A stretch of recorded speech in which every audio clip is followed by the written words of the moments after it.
Bonjour et bienvenue dans cette nouvelle vidéo de géographie destinée aux secondes. Aujourd'hui, nous continuons sur le thème de la démographie et des inégalités et nous allons nous concentrer sur les contrastes régionaux en France. Nous allons procéder en deux temps. Tout d'abord, nous parlerons des contrastes démographiques, puis des contrastes économiques et sociaux. Allez, c'est parti! Dans la première partie, nous allons nous intéresser au contraste démographique en France. La densité de population moyenne en France est d'environ 119 habitants par kilomètre carré. Mais derrière ce chiffre se cachent des réalités très différentes. Commençons par les zones à forte densité et prenons l'exemple de l'Île-de-France où la densité atteint environ 1000 habitants par kilomètre carré. Cette région, qui comprend la capitale, Paris, est le cœur économique et culturel du pays. Sur la photo aérienne ci-contre, Paris se dévoile avec ses immeubles et ses monuments, illustrant la concentration de la population et des activités. Cette forte densité a des implications majeures sur la vie quotidienne des Parisiens. Elle favorise l'accès à des services variés, à l'emploi et à la culture, mais elle engendre également des problèmes, comme la hausse des prix du logement et la pollution. Ainsi, nous voyons que les fortes densités, dans des régions comme l'Île-de-France, sont à la fois un atout et une source de complications. À l'opposé, il existe des zones de très faible densité en France. En effet, des départements tels que la Creuse, la Lozère ou le Cantal présentent des densités inférieures à 20 habitants par kilomètre carré. On parle souvent de la diagonale des faibles densités pour désigner une zone qui traverse la France du nord-est au sud-ouest. Cette diagonale englobe des régions rurales, caractérisées par une faible population et un accès limité aux services. Sur la photo, le paysage rural de la Creuse illustre parfaitement cette réalité où la tranquillité prime sur l'animation urbaine. Ces zones de faible densité posent des challenges particuliers tels que l'isolement des habitants, l'accès restreint à l'emploi et aux services publics, ainsi que le vieillissement de la population. En effet, face aux opportunités offertes par les grandes métropoles, de nombreux jeunes quittent ces territoires, accentuant ainsi les inégalités entre les régions. Cette réflexion nous conduit à aborder un autre contraste démographique de la France, la répartition par âge. Dans les zones urbaines, notamment en Île-de-France et dans les très grandes villes, nous constatons une concentration significative de jeunes adultes. Ces jeunes, qu'ils soient étudiants ou jeunes actifs, sont attirés par les nombreuses opportunités éducatives et économiques offertes par ces métropoles. L'accès à des universités et à un marché du travail diversifié notamment sont des facteurs clés de cette attractivité.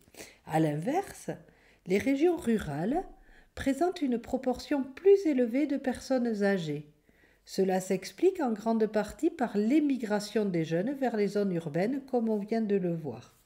Pour illustrer cette réalité, j'ai choisi la couverture d'une brochure éditée par le conseil départemental du Cantal, intitulée Bien vieillir dans le Cantal, destinée à répondre aux défis liés à la population vieillissante dans ce département. Ces contrastes dans la répartition par âge soulèvent des questions importantes sur l'avenir de ces territoires. On peut se demander comment ces régions isolées peuvent-elles s'adapter pour attirer à nouveau les jeunes et revitaliser leur communauté. Comment les politiques publiques peuvent-elles répondre à ces défis? La structure familiale en France présente également des différences marquées selon les régions. Dans les grandes villes, il est courant de constater une proportion plus élevée de célibataires. Cette situation s'explique par divers facteurs tels que la recherche de carrière, l'accès à l'éducation et un mode de vie plus dynamique qui privilégie l'indépendance. En revanche, dans les zones rurales et dans les départements d'outre-mer, nous observons des indices de fécondité plus élevés. Par exemple, à Mayotte, une famille sur deux est composée de 3 enfants ou plus. Cette dynamique familiale est souvent liée à des valeurs culturelles et à des modes de vie qui favorisent des familles plus nombreuses. Nous allons à présent passer à la seconde partie sur les contrastes économiques et sociaux. Les niveaux de revenus et le coût de la vie varient considérablement d'une région à l'autre en France. À Paris, par exemple, le revenu moyen est d'environ 40 000 euros par an, tandis que le prix moyen d'un appartement atteint des sommets à environ 10 000 euros le mètre carré.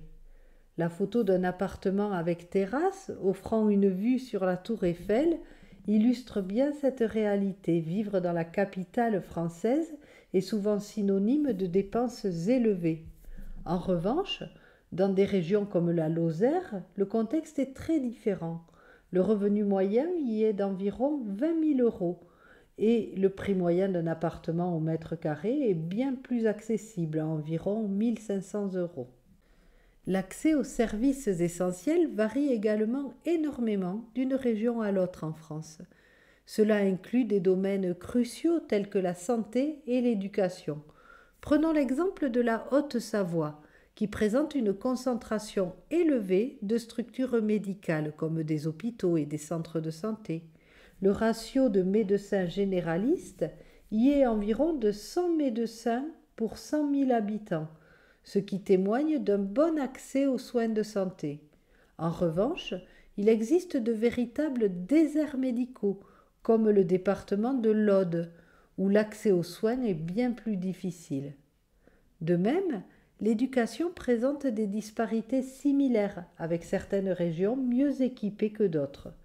Les zones urbaines, comme l'Île-de-France, bénéficient généralement d'un plus grand nombre d'établissements scolaires de qualité, alors que les zones rurales peuvent souffrir d'un manque d'infrastructures éducatives.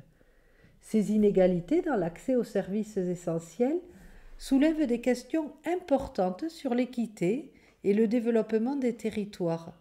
On peut se demander comment peut-on améliorer l'accès aux soins et à l'éducation dans les régions moins desservies?